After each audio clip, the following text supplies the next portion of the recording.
It is now official. Raila Amolo Odinga is retiring, is leaving local politics to focus on African Union manenos.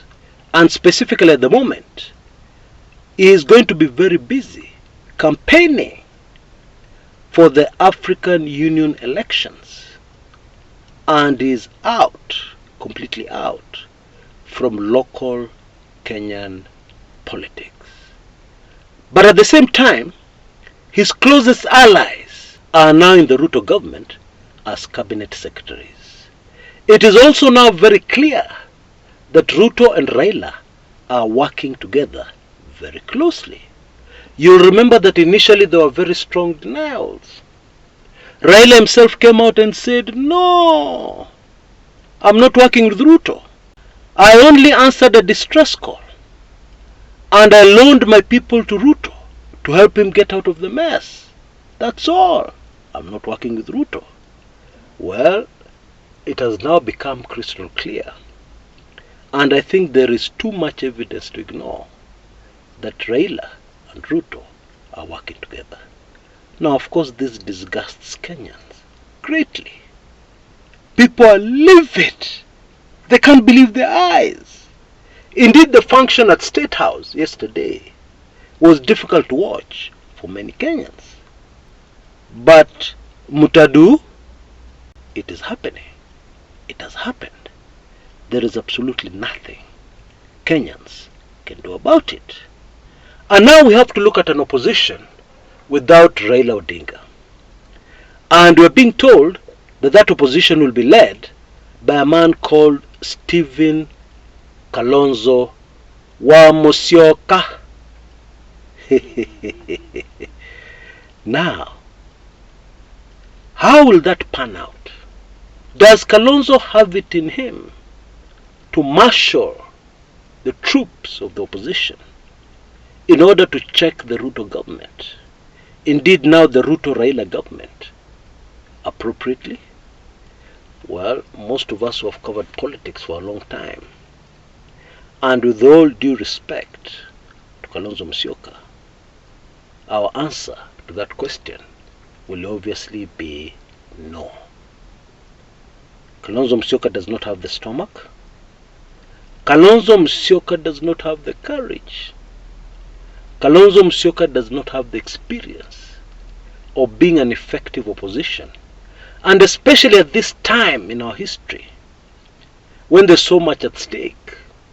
Because as I've said in many previous videos, what is at stake here is the very soul of the country called Kenya. I am afraid Kalonzo Musyoka does not, will not, cannot fit into those shoes. I'm sorry. Okay, it's not personal. It is just cold analysis. And if we can briefly go into the details why Kalonzo will not be able to fit the bill, let us start with the fact that he is not able to marshal the respect, the commanding respect that Raila had, which was able to bring all the opposition together. Okay? That one Kalonzo Musyoka does not have. So even if he's the leader of the opposition, his first challenge is how he's going to bring that opposition together so that that opposition talks as one voice. Because we have people like Babu Owino of ODM, who has got ambitions of his own. We have people like Martha Karua, whose political star is rapidly on the rise. We have the Gen Z revolution ongoing. It is difficult, very difficult, for anybody to be able to bring together all these different forces, all these different characters into one strong opposition. Anybody, it would be difficult for anybody. Kalonzo Musyoka, it will be even more difficult. Based on his past, Kalonzo Musyoka started as a KANU man. He was brought in by KANU people. Most of his political career, he was operating within KANU. Yeah, and therefore his skill set does not serve him well to operate in the opposition. Contrast him to Raila Odinga, who has always been in the opposition, and you will very quickly be able to see what I'm driving at. But there are some other even more disturbing questions that are on the minds of Kenyans that we need to address. Okay? And we're going to do that immediately after you give me a brief opportunity to introduce our sponsors. Okay? LemFi, formerly Lemonade Finance. Now this is an app for sending money to your loved ones back home.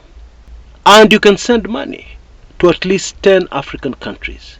Kenya, of course, Ghana, Nigeria, Uganda, Cameroon, Cote d'Ivoire, Rwanda, Senegal, Benin Republic, and Tanzania.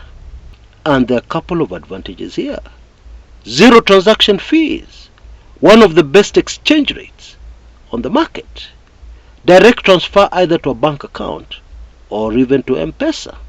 And then, wait for this one, you can also receive money from Kenya. And again, 0 transaction fees. I suggest that you try it out. You may just like it. And if you can use my code, which you can see on your screens right now, KUMEKACHA, not Kumekucha, KUMEKACHA, you'll be able to receive $30 back for your first transaction that is above $100. Try it out and let me know how it goes. Right. Welcome back. Now, the most nagging question in the minds of most Kenyans, even as they watched Raila being welcomed to William Samoei Ruto's State House, the question burning on the minds of Kenyans is simply, what happened to Raila Odinga? What happened to him? What is this? How could Raila betray Kenyans? After all these years of standing with us, how could he at the last minute betray us? Now I'll come back to that question a little later on this show, because the real answer to that question, and I've not seen this covered in the media anywhere else, the real answer to that question will shock you to your bones. It is not what you think. It doesn't even have anything to do with Raila's age. Yeah, Raila is heading to 80 years old. But he's still strong. He's still alert. He is still the Raila Odinga we have always known. Okay? Now, of course, the other question is concerning the Gen Z revolution. It seems, ever since Raila Odinga people joined the Ruto government, ever since Raila started cooperating with Ruto, the Gen Z revolution took a major hit, which they have never recovered from. That is how it looks like on the surface. And so people are very anxious and they're asking, will the Gen Z revolution ever take off again to what it was, to the levels of June 25th, 2024, earlier this year? That is the anxiety of most Kenyans. And in the minds of most Kenyans, the only hope remaining for those of us eager for a better Kenya are the Gen Zs. Well, I have some breaking news for you. That's not true. The Gen Zs are not the only hope. You see, Kenya has changed. Part of that change was greatly assisted by the Gen Z revolution. But the truth is, Kenya has changed. For instance, people are very openly discussing the weaknesses of President Ruto, especially his lies. People are openly discussing that. There's a lot of criticism of the presidency. Industrial action has reached an all-time high. Teachers are going on strike. Doctors are also on the queue for industrial action.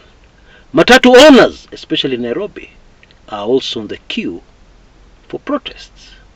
And so, what is quickly building up in our country is that we're heading towards a situation where Kenya will become more and more ungovernable.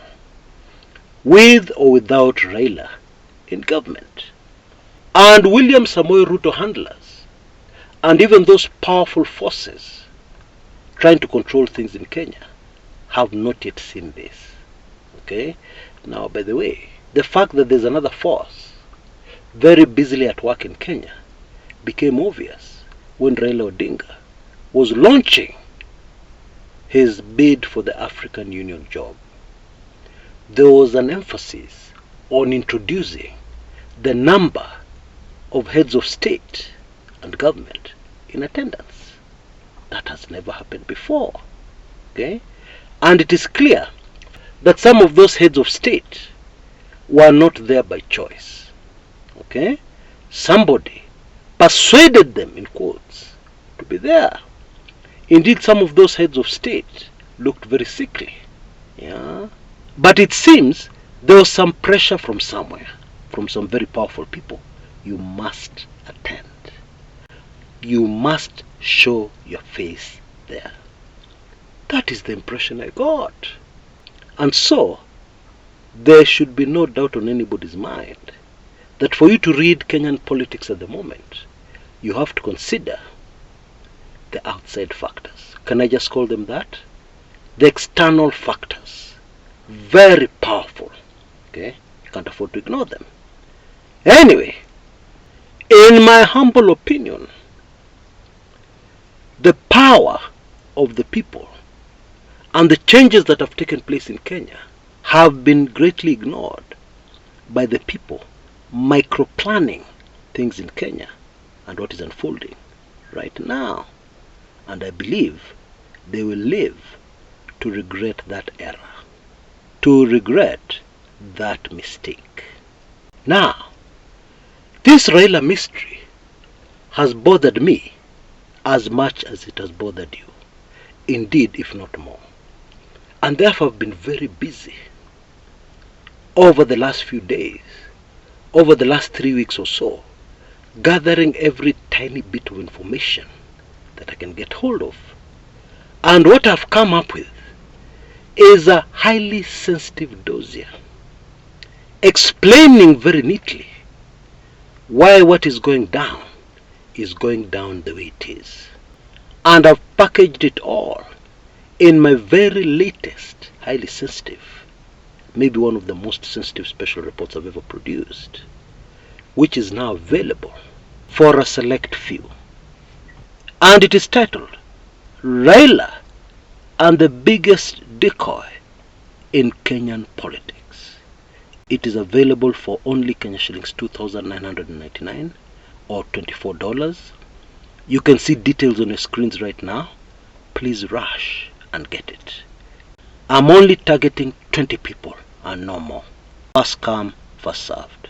So act quickly to avoid disappointment. The details are also repeated in the description area below this video on YouTube and also in the comments area. This special report is going to make your eyes pop out in shock. And that is no exaggeration. Until next time, this is Chris Kumekucha.